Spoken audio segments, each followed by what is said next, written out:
지난주에는 부활절이어서 제가 부활과 관련된 본문으로 잠깐 좀 나누었고요. 오늘은 그동안에 우리가 계속 나누던 다니엘서의 이야기를 함께 좀 계속 해 나가려고 합니다. 오늘은 다니엘서 5장 전체에 있는 메시지를 함께 좀 나누고 싶은데 제목이 어떤 잔치를 준비하셨나요? 여러분의 삶 속에 하나님의 풍성한 잔치가 날마다 계속되기를 바라고, 또 우리의 자녀들 앞으로 이제 잘 자라서 역사를 주관해갈 우리의 후대들, 이 아이들을 위해서 준비된 잔치도 풍성하기를 간절히 바랍니다. 그러기 위해서는 우리의 신앙, 우리의 삶, 우리의 일상의 태도들, 이런 모든 것들이 하나님 앞에 부끄러움이 없는 모습으로 세워져야 될 것이라고 생각합니다. 오늘 성경 다니엘서 5장은 벨사살 왕의 잔치와 관련된 다니엘의 말씀, 하나님의 말씀을 선포하는 다니엘의 말씀 선포의 이야기가 기록이 되어 있는데, 이 5장이 굉장히 중요합니다. 왜냐하면 다니엘서 5장에 나오는 이 벨사살 왕이라고 하는 이 인물이 역사에는 나오지 않는 인물인 거예요. 다시 말하면 우리가 기본적으로 역사책 하면 이제 역사적으로 분명히 알려져 있는 사실들이 기록되어 있지 않습니까? 그런데 바로 그 역사책에 이 벨사살이라는 인물이 등장을 하지를 않는 겁니다. 그러다 보니까 학자들 사이에는 어떤 이야기들이 이제 오고 가게 되느냐 하면, 다니엘서는 진짜 있었던 얘기가 아니고 그냥 만들어내는 얘기. 왜냐하면 이 벨사살이라는 인물이 밝혀지기 전까지는 다니엘서 전체가 사실 역사, 있었던 이야기, 이렇게 말하기는 굉장히 어려운 이 난관에 부딪히게 된 겁니다. 그런데 영국의 고고학자 J.G. 테일러라고 하는 사람이 이제 고고학적인 활동을 하게 되는데, 발굴 조사를 하는데, 이라크 남부에서 발굴 조사를 하다가 매우 특별한 비석을 발견하게 됩니다. 그것은 바로 벨사살을 위한 기도문이 기록되어 있는 비문을 발견하게 됩니다. 바벨론이라는 나라는 역사적으로 굉장히 짧은 시기에, 100년도 안 되는 시기에 대제국을 이루었다가 그냥 연기처럼 사라져버린 그런 제국입니다. 그러니까 우리가 생각할 때 바벨론 그러면 어마어마한 나라고, 이 어마어마한 나라니까 뭐 수백 년 동안 뭐 역사를 지배했을 것이라 생각하는데, 실제로는 그렇지가 않은 거예요. 우리가 알고 있는 느부갓네살 왕은 바벨론의 두 번째 왕, 신바벨로니아의 두 번째 왕이고, 그 뒤로 4명의 왕이 있다가 끝납니다. 근데 그 마지막 왕의 이름이 나보니두스라는 왕입니다. 이 나보니두스 왕은 역사책에 기록된 바벨론의 마지막 왕인 거예요. 그런데 이 벨사살이라는 이름이 도대체 나오질 않으니까 다니엘서 전체가 이거 가짜, 성경의 가짜 이야기 그냥 갖다 붙여놓은 것, 이렇게 이제 생각을 했었었는데, 이 J.G. 테일러가 발굴한 그 비석에 의하면 나보니두스가 벨사살을 위해서 기도한 기도문이 기록되어 있는 거예요. 그 기도문은 뭐냐면, 이 벨사살은 나보니두스의 아들입니다. 근데 이 나보니두스 왕은 그 제위 중에 전쟁을 굉장히 많이 했고, 특별히 그의 마지막 약 10년 동안은 거의 전쟁터에서 살다시피 하다 보니까 전쟁터에 나가 있고, 그러면 바빌론의 도시를, 이 수도를 지키고 나라를 다스려야 될 텐데, 이 나라를 다스리는 일을 어떻게 해야 되느냐 하다가 이 나보니두스 아들 벨사살에게 내치를 맡긴 겁니다. 다시 말하면 전쟁은 아버지가 나가 있고 나라를 다스리는 일은 아들이 하는데, 아버지가 살아있으니 왕은 아닌 거예요. 그럼에도 불구하고 내치를 다스렸기 때문에 왕이라고 불려졌던 인물, 이 인물이 바로 벨사살이었던 것입니다. 이 다니엘서 5장의 상황을 우리가 다시 한번 살펴보면, 나보니두스 왕은 이제 전쟁터에 나가 있습니다. 그래서 전쟁을 열심히 하고 나라를 이렇게 영토를 넓히고 이렇게 하려고 하는데 역량이 부족한 거예요. 그래서 이 나보니두스 왕이 메대 메대 왕 다리오에게 쫓겨가지고 지금 쫓겨가는 상황이고, 다니엘서 5장의 상황입니다. 쫓겨가는 상황이고, 그리고 그렇게 쫓겨가는 중에 다리오는 군사를 몰고 지금 바벨론의 수도 바빌론으로 몰려 들어오고 있는 상황입니다. 그런데 이 바벨론의 성 안에서는 무슨 일이 벌어지고 있느냐 하면 벨사살이 1000명의 사람들을 불러 모아놓고 잔치를 벌이고 있는 거예요. 결론부터 말씀드리면 이 잔치가 끝난 그날 저녁에 벨사살은 다리오에게 죽임을 당하고 바벨론은 멸망의 날을 맞이하게 됩니다. 그렇다면 이 잔치는 축복의 잔치가 아닌 거죠. 이 어마어마한 잔치는 저주의 잔치가 되었고 멸망의 잔치가 되었습니다. 왜 그렇게 되었을까요? 오늘 이 문제, 이 물음표를 앞에 놓고 저와 여러분, 그리고 오늘 우리가 살고 있는 이 시대를 한번 살펴보면서 우리는 어떻게 살아야 될지 이 부분을 고민을 해보려고 하는 것입니다. 왜 벨사살은 잔치를 벌였을까? 그리고 그날 저녁에 그는 끝장나버리고 말았는데 이런 큰 잔치를 벌인 이유는 뭘까? 그것은 벨사살의 마음속에 있는 확신 때문이었습니다. 벨사살의 마음속에는 3가지의 큰 확신이 있었습니다. 첫 번째, 벨사살의 확신은 뭐냐 하면 바벨론은 절대로 망하지 않는다. 우리나라는 굉장히 강력한 나라니까 무너질 수가 없다. 이게 벨사살이 가지고 있었던 첫 번째 확신입니다. 두 번째, 바빌론을 둘러싸고 있던 성읍은 그 성벽이 자체가 굉장하거든요. 너무너무 튼튼하게 잘 만들어져 있는 성이기 때문에 이 성은 함락될 수가 없다. 절대로 그렇게 되지 않는다라고는 확신입니다. 세 번째, 그러므로 백성들이여 안심하십시오. 우리나라는 계속해서 평화가 있을 것입니다. 라고 하는 확신입니다. 이 3개의 확신, 다시 말하면 바벨론은 망하지 않는다. 바벨론 성은 함락될 수가 없다. 그러므로 이 평화는 계속될 것이다 라고 하는 벨사살의 확신은 그릇된 확신이었다 이 말이에요. 다시 말하면 정확하게 사태를 파악하고 분명한 과학적인 그리고 현실적인 사실 속에서 직시를 하면서 준비된 확신이 아니고 그게 아니었던 것이죠. 그릇된 확신. 결국 이 벨사살 왕의 그릇된 확신은 바빌론 성 안에서 엄청난 잔치를 벌이게 되는데 1절 말씀을 보니까 벨사살 왕이 그 귀인 1000명을 위하여 큰 잔치를 배설하고 그 1000명 앞에서 술을 마시니라. 그리고 그날 밤 30절 31절 그날 밤 다리오가 바빌론을 쳐들어와서 벨사살은 죽임을 당하고 그 나라는 종지부를 찍었다고 이렇게 이야기를 하고 있습니다. 사랑하는 여러분, 우리가 살다 보면 이건 틀림없어 하고 확신을 갖게 되는 때가 있잖아요. 여러분, 그것은 여러분의 생각일 수 있다는 것을 아셔야 돼요. 자기의 생각이 하나님이 내게 주신 확신이라고 착각을 하게 되면 그렇게 되는 순간 이건 약이 없어요. 약이. 다시 바꿔 말하면 내가 가지고 있는 생각이 하나님의 생각과 같다, 내가 판단하고 있는 이 판단이 신앙적으로 전혀 틀림이 없다라고 하는 이 확신이 틀림없이 하나님의 마음과 맞았다면 이게 문제가 안 되는데, 그렇지 않았을 경우에는 이 확신 때문에 내가 무너지고 이 나의 그릇된 확신 때문에 수많은 사람들에게 상처를 주기도 한다는 사실을 알아야만 합니다. 사도 바울 당시 유대인들이 분명하게 가지고 있었던 확신이 있었습니다. 그것은 뭐냐면 나는 이스라엘 백성이야. 나는 아브라함의 후손이야. 나는 할례를 받았어. 하나님은 우리에게 율법을 주셨어. 우리는 선택된 백성이야. 그러니까 절대로 우리는 무너질 수가 없어. 망가질 수가 없어. 이것이 유대인들이 가지고 있던 확신이었습니다. 사도 바울은 로마서 3장 9절에서 이렇게 말합니다. 그게 아니야. 너나, 다시 말하면 유대인이나 헬라인이나 분명한 것은 다 죄인이라는 것만 분명해. 모두 다 죄인이야.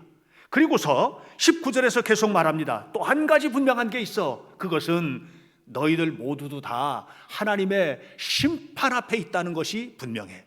이렇게 사도 바울이 이야기를 합니다. 유대인들은 우리는 할례를 받아서, 우리는 율법도 있어, 하나님은 우리 하나님이야, 우리는 선택된 백성이야, 우리는 움직일 수 없는 하나님의 축복만 받을 수 있어, 이렇게 생각을 했는데 그 착각이라는 거죠. 착각. 사도 바울은 그것이 착각이라고 말하면서 너희가 선택된 백성인 건 맞아, 그런데 죄인이야. 죄인이면 분명한 게 있어, 심판받을 거야. 이것이 사도 바울의 이야기였던 것입니다. 그런데 유대인들은 그런 말 하나도 듣지 않습니다. 그리고 이 그릇된 확신 속에서 살다가 결국은 주 70년에, 서기 70년에 로마의 티투스 장군에 의해서 예루살렘이 완전히 다 무너져 버리고 맙니다. 예루살렘 성벽 다 무너졌습니다. 성전이 완전히 깨졌습니다. 이스라엘 백성은 그때로부터 2000년 동안 세계 방방곡곡을 떠도는 민족이 되어버리고 말았습니다. 무엇이 그렇게 만들었나요? 그릇된 확신. 그릇된 확신은 자칫 오만함으로 연결이 됩니다. 여러분, 하나님 앞에서 오만함은 얼마나 큰 죄인지 모릅니다. 우리 성도들 모두는 다 겸손한 마음으로 하나님 앞에 살아가시기를 주님의 이름으로 축원합니다. 에스키모 사람들이 늑대를 잡을 때 늑대의 확신을 이용한답니다. 자, 에스키모 사람들이 늑대를 잡을 때 어떻게 하냐면 툰트라 지역을 다니는 늑대인데 아주 추운 지역이잖아요. 날카로운 칼에다가 짐승의 피를 묻히고 그리고 나서 이걸 물에다가 넣어서 얼리는데 이 날카로운 칼 있는 쪽에다가 피를 계속 겹겹이 발라가지고 얼린다는 거예요. 그리고서 이제 들판에다가 이렇게 내버려 두면 피 냄새를 맡은 늑대가 오는 거예요. 그리고서는 핥기를 시작합니다. 피를 핥아먹는 거예요. 계속해서 피를 핥아먹으면은 이 차가운 얼음에 혀가 얼 것 아니겠습니까? 동상이 걸리는 거죠. 그러니까 혀가 마비가 되는 거예요. 그럼 계속해서 핥다 보면 그 얼음이 녹으면서 나중에는 날카로운 칼이 나오는데 그 칼도 핥는 거예요. 칼도 계속해서 핥아요. 그러면 자기 혀가 잘려가지고 거기서 이제 피가 나오기를 시작을 합니다. 이때서부터 늑대는 확신을 갖게 돼요. 무슨 확신이에요? 다 됐다. 이제 요 속에 뭔가가 있다. 이런 확신을 갖게 되는 거죠. 그런데 알고 보면 그 피는 누구의 피예요? 자기의 피인 거예요. 이 잘못된 확신, 이 거짓된 것, 이것 때문에 늑대는 자기 목숨을 빼앗기고 마는 것입니다. 여러분, 마귀는 우리에게 잘못된 확신을 이용합니다. 여러분 잘 아시다시피 다윗은 밧세바를 간음하였습니다. 그의 충성스러운 장군이었던 우리야 장군 전쟁터에 내몰아서 죽게 만들었습니다. 그리고 난 다음에 다윗의 마음속에는 무슨 생각이 있었느냐 하면 아무도 몰라. 이거 아는 사람은 아무도 없어. 그러니까 걱정하지 마. 이건 아무도 모르는 일이니까. 이런 확신이 그로 하여금 담대하게 죄를 짓게 만든 것이에요. 여러분, 거짓된 확신은 죄악으로 우리를 몰고 갈 수 있습니다. 아담과 하와가 에덴 동산 안에 있었던 그 선악을 알게 하는 나무 열매를 따먹을 때도 얼마나 거짓된 확신 속에서 따먹었는지 모릅니다. 마귀는 아담과 하와에게 이렇게 말합니다. 저 열매 따먹으면 그러면 하나님처럼 될 거야. 이렇게 말을 하잖아요. 저 열매를 따먹으면 하나님처럼 될 거야. 그러니까 아담과 하와는요, 확신했어요. 저거 따먹으면 하나님처럼 될 거라는 확신. 얼마나 잘못된 것입니까? 이 분명한 확신이 그들로 하여금 끊임없이 선악을 알게 하는 나무 바라보게 했고 결국은 그것을 따먹게 만들어버리고 만든 겁니다. 그리고 죄를 지었잖아요. 그래서 하나님과 같이 되었습니까? 죄인이 된 거예요. 여러분, 우리에게 진정한 축복은 뭐냐 하면 하나님과 같이 되는 것이 아니라 하나님과 동행하는 것입니다. 하나님 앞에서 사는 것입니다. 하나님 바라보며 사는 것입니다. 여러분, 날마다 하나님과 동행하며 하나님과 함께 살아가는 거룩한 성도가 되시기를 주님의 이름으로 축복합니다. 스데반을 죽이고 수많은 그리스도인들을 옥에 가두었던 사울, 나중에 바울이라고 이름이 바뀐 이 사람은 나중에 자기가 예수님을 믿은 다음에 내가 왜 그랬는지, 왜 스데반을 그렇게 죽였는지, 왜 예수님을 믿는 사람들을 왜 그렇게 처절하게 그들을 괴롭히고 고난을 주고 갖다 가두고 이렇게 했는지에 대한 이야기를 디모데전서 1장 13절에서 이렇게 표현합니다. 내가 전에 비방하고 박해하고 폭행하고 사람을 죽이고 이렇게 했었다. 왜 그랬냐? 내가 믿지 않을 때에는, 예수님을 모를 때에는 알지 못해서 그랬다. 알지 못했는데 담대하게 했잖아요. 왜요? 그릇된 확신. 이렇게 하는 것이 하나님을 기쁘게 할 것이라는 그릇된 확신, 이렇게 하는 것이 하나님을 영화롭게 할 것이라는 그릇된 확신, 이것이 사도 바울로 하여금 하나님의 사람 스데반을 죽이고 예수 믿는 사람들을 몽땅 갖다 고난을 주고 괴롭히는 이런 일을 앞장서서 하게 한 거예요. 내가 알지 못하면서도 아는 것처럼 확신에 넘쳐서 했던 이 그릇된 확신. 사랑하는 여러분, 오늘 이게 얼마나 무서운 일인지 모릅니다.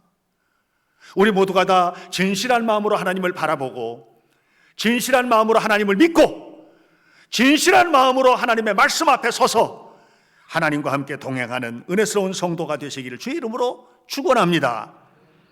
이렇게 거짓된 확신, 잘못된 확신, 바벨론은 안 망해, 바벨론 성은 무너질 수가 없어, 그러니까 평화는 계속될 거야, 이런 거짓된 확신 속에서 벨사살이 했던 일은 뭐냐 하면 큰 잔치를 벌인 겁니다.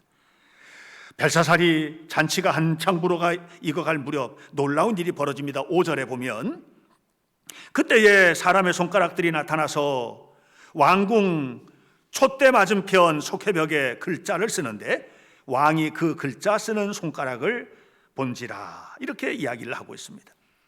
이게 한창 무르익어가는 이제 잔치가 흥이 난 거예요. 흥이 났어요.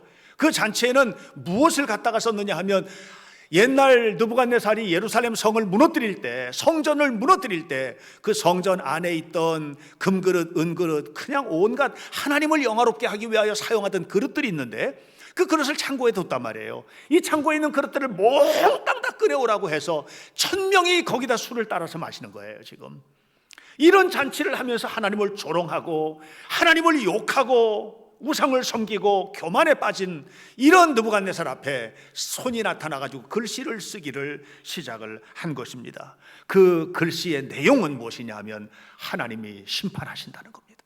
메네 데겔 우바르신, 메네 데겔 우바르신, 하나님의 심판의 메시지가 지금 선포되고 있는 것을 보게 됩니다. 사랑하는 성도 여러분, 메네 데겔 우바르신이라고 뭔가 글씨를 썼는데 이 글씨가 무슨 말인지도 모르고 지금 전혀 모르겠는 거예요. 그냥 너무 힘드니까 이 벨사살 왕이 다니엘을 불러들였어요. 그리고 다니엘에게 이걸 해석해달라고 하니까 다니엘이 해석을 시작을 하는데 18절부터 21절에 보니까 이렇게 말을 합니다. 느부갓네살 왕을 기억하시지 않느냐? 느부갓네살 왕이 교만했을 때 그가 7년 동안 얼마나 고통스러운 일을 겪었는지 그걸 뻔히 알지 않느냐? 22절에 다 알면서도, 그걸 모르는 게 아니고 알면서도 어찌하여 몸과 마음을 낮추지도 아니하고 하나님을 영화롭게 하지 않고 이렇게 죄를 짓느냐고 얘기를 한 겁니다. 메네 데겔 우바르신. 그래서 하나님께서 당신을 딱 달아보니까 이게 함량 미달이다, 무게가 미달이다, 당신은 도저히 그냥 살려둘 사람이 아니다, 이렇게 선포하셨나이다, 이렇게 얘기를 하고 있습니다. 그리고 그날 밤 벨사살은 메대 사람 다리오에게 죽임을 당하게 됩니다. 벨사살이 열었던 잔치는 축복의 잔치가 아닌 겁니다. 흥겨운 잔치가 아니었던 것이죠. 흥겨운 잔치이기는 했는데 그 잔치는 뭐예요? 멸망의 잔치, 사망의 잔치, 나라가 끝장나는 잔치였던 것을 여러분 기억하시길 바랍니다. 여러분, 이 말씀을 통해서 하나님이 하고 싶은 얘기는 무엇입니까? 그것은 온 역사의 주인, 이스라엘의 하나님만이 아니라는 거예요. 하나님은 온 역사의 주인이라는 거예요. 우주의 주인이라는 거예요. 모든 생명의 근원이라는 것입니다. 그러므로 여러분 분명히 아셔야 돼요. 눈에 보이는 통치자가 나라를 이끌어가는 것 같지만 알고 보면 하나님께서 이끌어 가신다는 사실을 알지 못하면 무너지게 되는 것입니다. 모든 역사의 주인은 하나님이심을 믿으시기를 주의 이름으로 축원합니다. 그래서 23절에 말하지 않습니까? 23절에서 이렇게 말합니다. 왕이 보지도 듣지도 못하고 알지도 못하는 금, 은, 구리, 쇠, 나무로 만든 우상을 섬기고 그 우상 앞에 찬양을 하면서 도리어, 그 다음에 중요하죠, 왕의 호흡을 주장하시고 왕의 모든 길을 작정하시는 하나님. 그랬어요. 다니엘이 선포하는 하나님은 뭐예요? 왕의 모든 호흡을 주장하시고 왕의 모든 길을 작정하시는 하나님. 그 하나님. 여러분, 하나님은요 우리의 모든 호흡을 주장하시고 우리의 걸어가는 걸음을 이끌어 가시는 하나님이심을 믿으시길 바랍니다. 그래서 시편에 말씀했잖아요. 너희들이 다 계획할지라도 그 걸음을 이끌어 가시는 이는 하나님이시다. 네가 집을 지을지라도 집을 지키고 성을 지키고 보호하시는 분은 하나님이시다. 그러므로 여러분, 우리는 하나님 바라보며 하나님 앞에 살아야만 합니다. 잘 될 거야. 틀림없이 잘 될 거야. 이번엔 틀림없어. 내 마음속에 있는 확신이 아니라 우리는 그냥 겸손히 하나님의 말씀대로 살면서 하나님이 이끄시는 대로 순종하며 살 때 하나님께서 내 생명을 붙들고 계시고 내 삶을 이끌어 가시는 것을 믿는 은혜스러운 성도들이 되시기를 축원합니다. 오늘 여러분, 우리가 이거 예배당에 나와 있지 않습니까? 또 집에서 지금 온라인으로 예배를 드리고 있지 않습니까?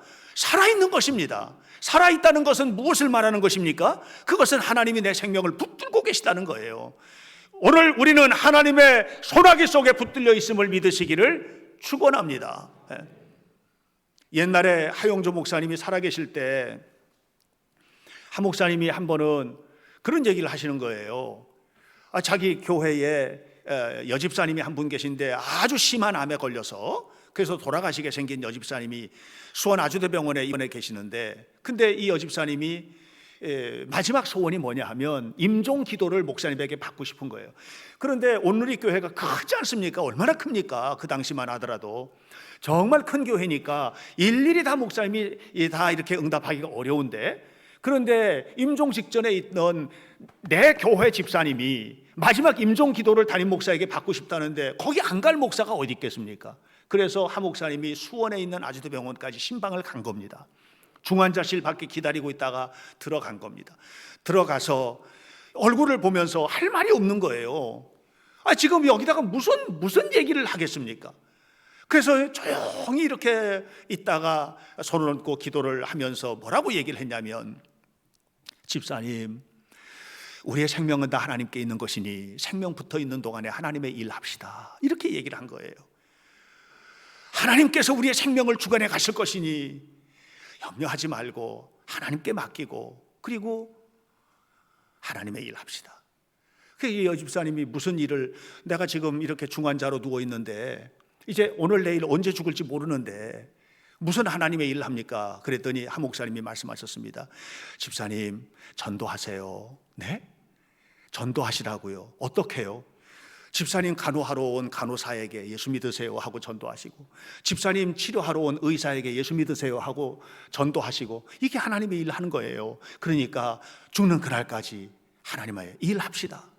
이 집사님이 너무너무 그냥 감격을 하는 거예요. 감사한 거죠. 그러니까 이제 목사님은 기도하고 떠나셨는데 이 집사님이 기도를 하면서 전도를 시작을 한 것 아니겠습니까? 병실 안에서, 중환자실에서 오는 사람에게, 간호사에게 예수 믿고 나처럼 행복하세요 하니, 지금 의사 간호사 입장에서 볼 때는 어떻게, 자기는 행복하고 이건 불행한 여자인데, 그런데 누워있는 여자가 이제 곧 죽어가는 말라깽이 완전히 뼈만 남은 이 여자분이 예수 믿고 나처럼 천국 가고 나처럼 행복하라고 얘기를 하니 그게 여러분 이해가 되시냐고요.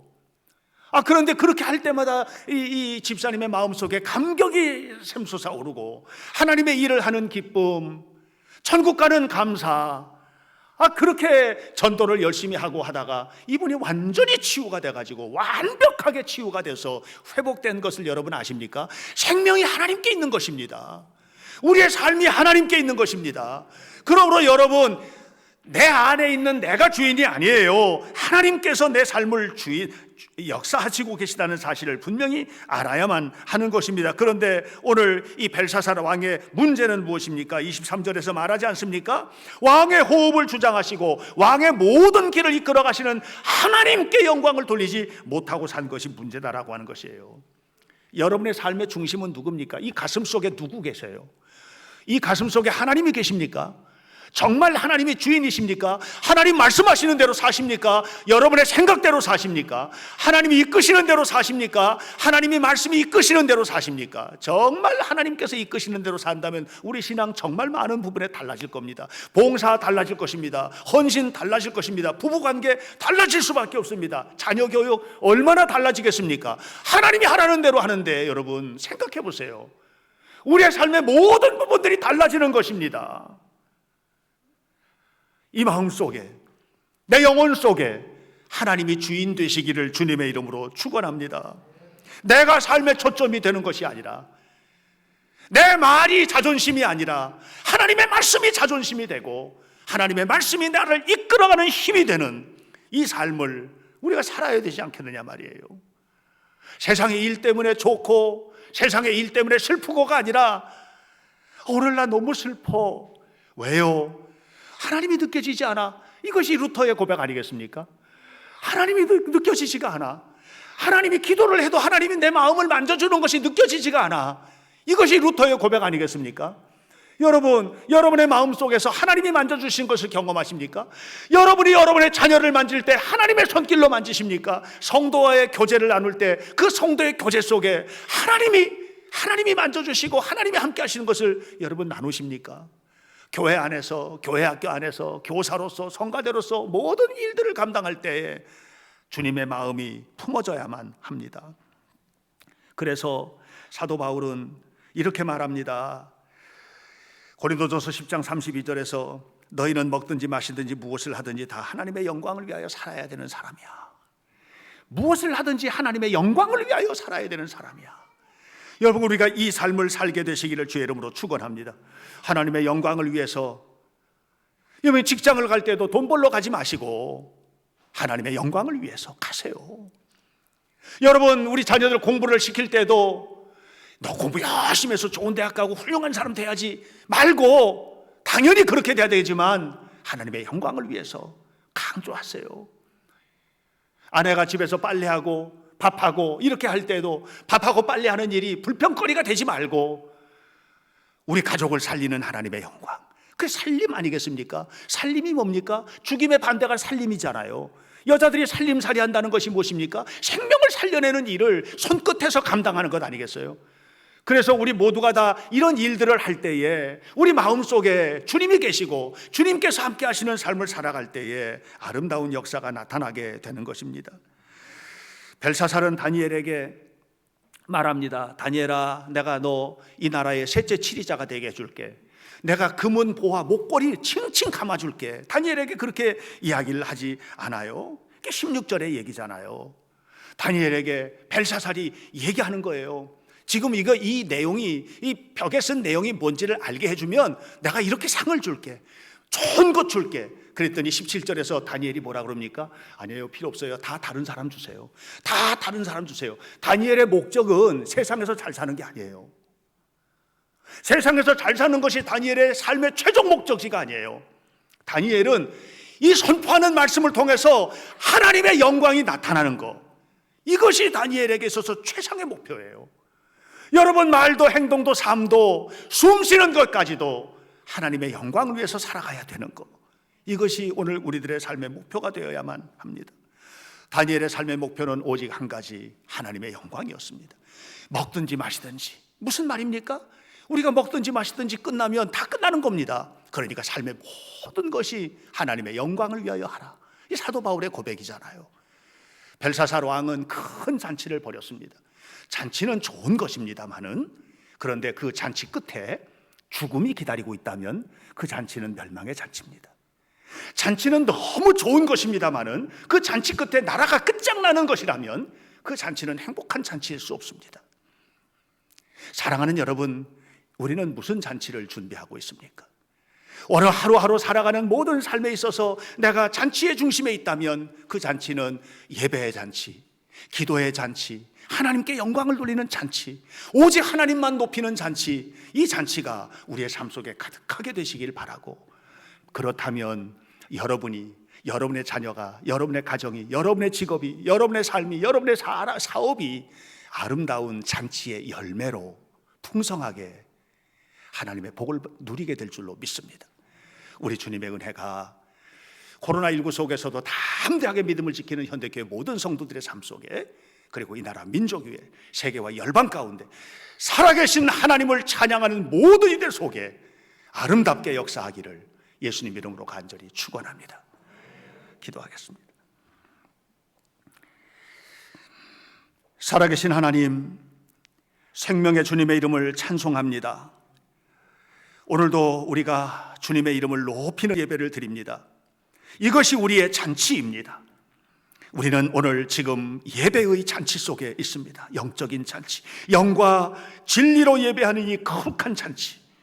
이 잔치는 하나님의 이름만 높이는 잔치, 하나님의 영광을 드러내는 잔치이며 동시에 하나님이 내 마음에 계심으로 하나님의 뜻과 하나님의 말씀에 합당한 삶을 살겠다고 결심하는 잔치이게 하시고, 그 결과로 우리의 삶에 구석구석 맺어지는 하나님의 축복이 아름답게 열매 맺게 하여 주옵소서. 우리 주님께서 사랑하는 모든 성도들을 지켜주시고 인도하실 줄 믿으며 예수님 이름으로 기도하옵나이다. 아멘.